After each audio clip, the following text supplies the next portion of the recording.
mati. Itu kebutuhan biologis yang nggak bisa ditolak. Loh, apa saya bicara agak arogan? Enggak kan? Tuhan memberikan nikmat hidup dari kehidupan. Nikmatin sungguh-sungguh selama masih bisa.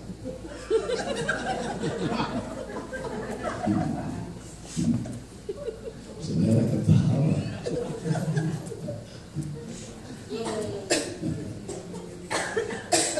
Batuk kalian.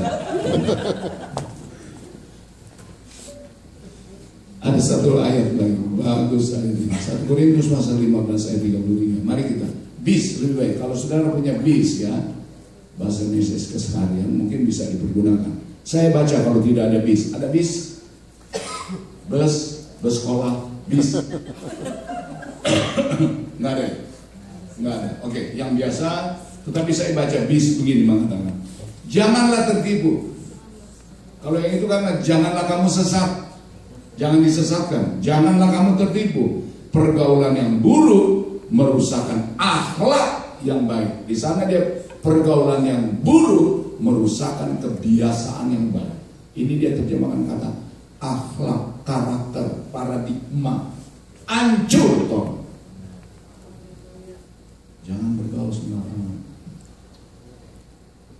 Di rumah dari keluarga tua saya cari, saya punya anak rohani. Saya nggak main-main. Dia pernah bela saya pada waktu saya ditekan oleh seorang bapak karena anaknya dibaptis. Saya tidak tahu.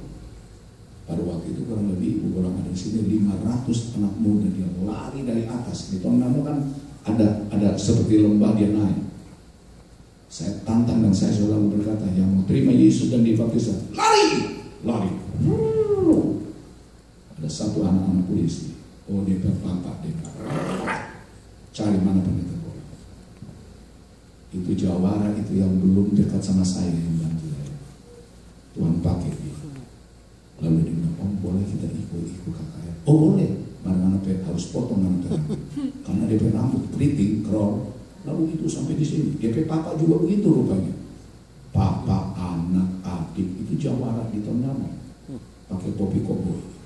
Sangat terkenal. Terakhir kami jumpa di ESC. Iya, saya lihat dia sibuk. Terima kasih. Dia sibuk. Pasang ini, dia pasang itu. Dia jadi panitia penyembahan. Saya bilang, Tuhan terima kasih. Terus sekarang saya tidak tahu dia ada di mana. Yang ada yang mau cari.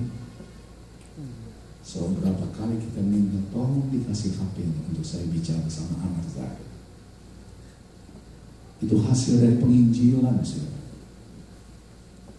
Waktu dia masih ada di sini, kami berdua pergi kepada istrinya dan lihat anak-anak, dan kami berdoa di rumah. Dia berusaha untuk cari visa supaya bisa hidup bersama dengan suami. Gak pernah bisa dapat. Harusnya kalau dia suami bijak, dia harus pulang karena dia ada anak dan cucu.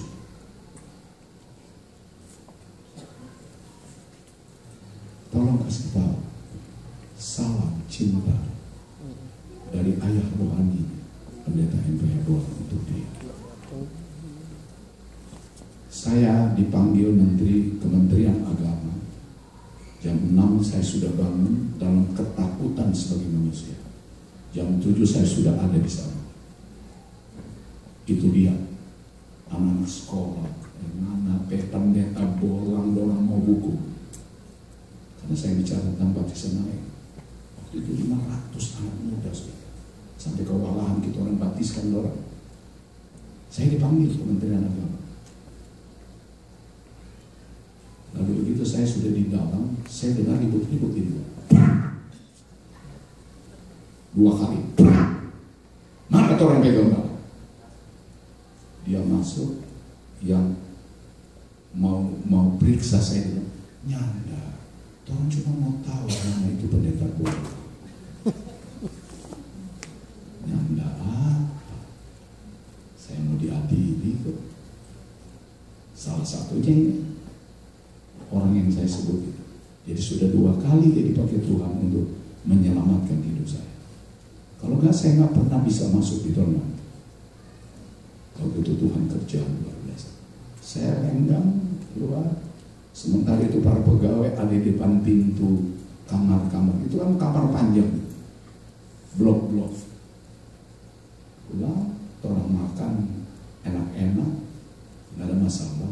Cuma dia pesan, pulang, tolong akan tolong. Kenapa? Itu masyarakat ada mengadu. Jangan gohok bertenang baptisan air. Oh, cuma itu yang dia pesan. Ini pegawai dari agama. Jangan singgung-singgung. Malamnya ada ibadah. Kita gak lagi baptisan air. Kebenaran firman Allah. Ya, pergaulan yang jahat merusak kelakuan yang baik. Hati-hati kalau saudara bergaul ya, jangan sembarangan. Saudara kan punya Roh Kudus, ada pertimbangan. Ini orang kayaknya gak bagus untuk berkembang iman saya. Bukan kita benci dia, tapi coba untuk memilah mana yang bisa membangun iman, mana yang bisa membangun visi kita masing-masing, sampai visi itu bisa jalan gitu. Anda bergaul dengan orang, aduh Anda nggak bisa mas, ini lagi susah sekali ini, susah doi ini, Anda membangun besar begini, jemaat dalam keadaan begini, susah sekali ini. Udah semua tempel. Bergaul sama orang yang ngomongnya negatif melulu, kok dideketin?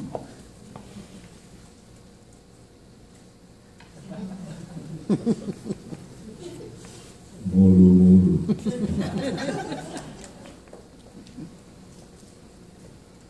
Satu lagi,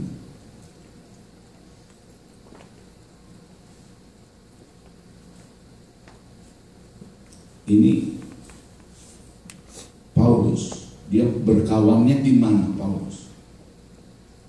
Nah, kalau saudara mengizinkan saya sampai jam 2 pagi. 1 Korintus 16. Coba kita lihat Paulus, bagaimana dia bergaul. Sama siapa dia bergaul? 1 Korintus 16. Ayat yang ke-7 dan ayat yang ke-8. Yuk buka Alkitabmu. 7 dan ayat yang ke-8. Saya harap betul. 17 dan 18. Aku bergembira atas kedatangan Stefanus, Fortunatus dan Akaikus, karena mereka melengkapi apa yang masih kurang padamu, karena mereka menyegarkan rohku, refresh my spirit, dan roh kamu. Apa dia bilang? Hargai orang-orang yang demikian. Ini kawan-kawannya Paulus. Dia kan jujur. Kalau dia rasa ini nggak merefresh my spirit, oh nggak mau dia tulisin. Tolong ini nama-nama ini nama kawan-kawan saya. Kalau saudara mau didekati sama orang, jaga. Kalau saudara mau disayang sama orang dan saudara bisa berteman lama, coba jaga sikapnya, jaga perilaku. Istri saya suka tegur saya suka tegur istri saya. Aku tegur orang, so aku janji, peace. Mesti bilang begitu. Kalau satu waktu dia bilang, kalau dia sudah bilang, Mas, boleh ngomong? Oh boleh. Saya tanya dulu, karena sepakat kita. Positif. Duduk. Dia bicara positif. Tapi kalau dia bicara negatif, kita juga masih dengar. Duduk negatif. Kita cari solusi. Kita cari jalan keluar. Ada satu waktu dia tegur, Mas, jangan terlalu dekat dengan orang ini. Masih aku tegur, penolong. Istri itu penolong, bukan penodong.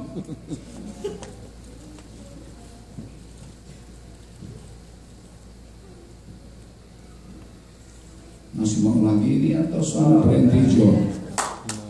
Yesus. Bagaimana cara Yesus? Coba lihat.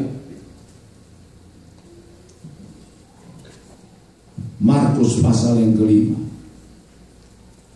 Satu waktu Yesus dia bertindak, karena ini menyangkut doa yang dijawab oleh Bapa. Markus pasal yang kelima, ayat yang ke-40 dan 42. Coba yuk buka Alkitabmu. Mulai dari ayat 40. Tetapi mereka menertawakan dia, diketawain Yesus. Maka diusirnya semua orang itu. Lalu dibawanya lah ayah dan ibu anak itu, dan mereka bersama-sama dengan dia masuk ke kamar anak itu. Orang-orang yang tertawai tentang mujizat dia nggak kasih masuk. 11:41. Lalu dipegangnya tangan anak itu, katanya, Talitakum, yang berarti hai anak, aku berkata kepadamu, bangunlah. Ketika itu juga anak itu bangkit berdiri dan berjalan. Sebab umurnya sudah 12 tahun. Semua orang hadir sangat takjub. Tetapi sikap Yesus yang pertama, dia sortir.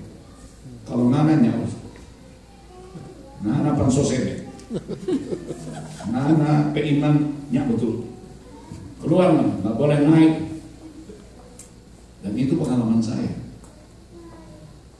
Saya tukang usir-usir setan kan.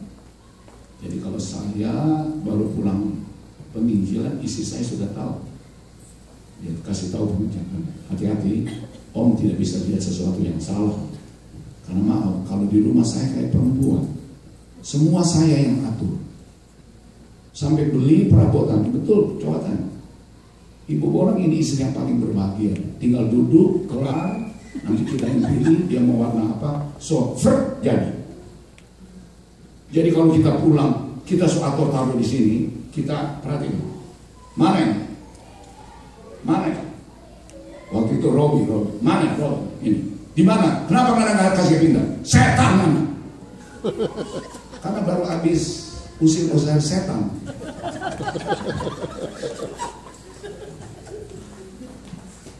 Saya ingat papa saya juga begitu.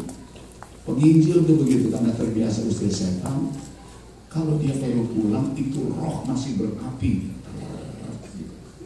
Ya kalau dia lihat ada sampai, siapa tuh orang yang kayak cewek itu sekarang sudah jadi lembaga. Munium dia mau kita lihat ada sampai. Sini. Mana punya mata nggak lihat itu ada sampai? Kita makan ngambil setan anak. Selalu saya bilang setan, kita usir dia sampai dia lari ke karuna. Kenapa? Ganggu. Gak boleh berkawan dengan orang-orang yang sehati. Roh saya lagi api-api, tapi kalau sama istri, lagi butuh. Kalau kerja keras butuh. Jadi sayang, bye-bye. Kita nggak usir setan.